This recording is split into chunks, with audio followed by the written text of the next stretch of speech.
Aujourd'hui, nous allons voir comment débloquer un programme sous Windows 7. Donc, pour débloquer un programme, vous aurez besoin de vous rendre dans le gestionnaire des tâches, donc qui vous permettra, donc, comme on dit, de tuer le processus afin de fermer ce programme. Donc, en effet, il vous arrivera sûrement dans votre utilisation de Windows qu'un programme ne réponde plus. Donc, pour cela, vous aurez besoin de tuer son processus. Donc tout d'abord, nous allons par exemple ouvrir Internet Explorer. Ensuite, donc, je vais appeler le gestionnaire des tâches. Donc je fais un clic droit dans la barre des tâches et je clique sur Démarrer le gestionnaire des tâches. Donc vérifiez bien tout d'abord que vous êtes dans l'onglet Applications. Donc vous verrez dans cet onglet tous les différents programmes que vous avez ouverts. Vous voyez ici, il s'agit d'Internet Explorer et vous allez avoir donc le titre de votre page Internet Explorer dans cette partie-là. Et ici, son statut. Vous voyez ici, je vais agrandir la colonne. Et vous voyez, il me met en cours d'exécution. Donc, quand vos programmes ne répondent plus, vous verrez comme statut ne répond plus. Donc, dans ce cas, vous sélectionnez l'application en question et vous cliquez sur fin de tâche. Et votre tâche, donc, va se terminer. Si cela ne marche pas ou vous devez cliquer plusieurs fois sur fin de tâche, vous avez un moyen très rapide de fermer ce programme. Pour cela, vous allez fermer directement le processus. Donc par exemple, nous allons rouvrir Internet Explorer et nous allons retourner donc dans le gestionnaire des tâches et vous vous rendez maintenant dans l'onglet processus.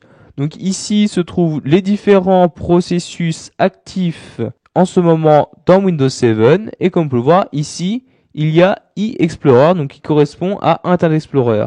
Donc comme vous pouvez le voir, quand vous ouvrez une page d'Internet Explorer, il vous ouvre automatiquement deux processus.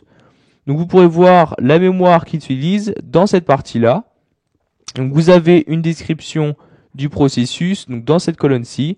Donc vous voyez ici, il s'agit bien d'Internet Explorer. Donc pour fermer très rapidement Internet Explorer s'il ne marche pas, donc vous sélectionnez le processus en question et vous cliquez sur Arrêter le processus. Le gestionnaire des tâches va vous envoyer un message vous disant que vous allez mettre fin au processus eExplorer.exe. Donc si vous souhaitez vraiment fermer Internet Explorer, vous cliquez sur Arrêter le processus comme ceci. Et comme vous pouvez le voir, donc Internet Explorer s'est automatiquement fermé. Donc, ce qui est très pratique quand vous avez un problème avec un programme. Donc, vous voyez par exemple de même, vous pouvez faire de même pour un explorateur Windows. Donc je vais ouvrir par exemple ma bibliothèque. Vous voyez ici, si je vais dans l'onglet Applications, l'explorateur Windows, donc il me met bibliothèque et il apparaît comme statut en cours d'exécution. Donc si vous avez un problème avec votre explorateur Windows, donc vous le sélectionnez et vous cliquez sur fin de tâche.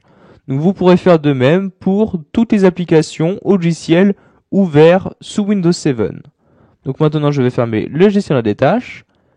Voilà, vous avez appris à débloquer un programme en utilisant le gestionnaire des tâches de Windows 7. Vous pourrez donc maintenant, dès que vous avez un problème sur un programme, etc., le fermer très rapidement.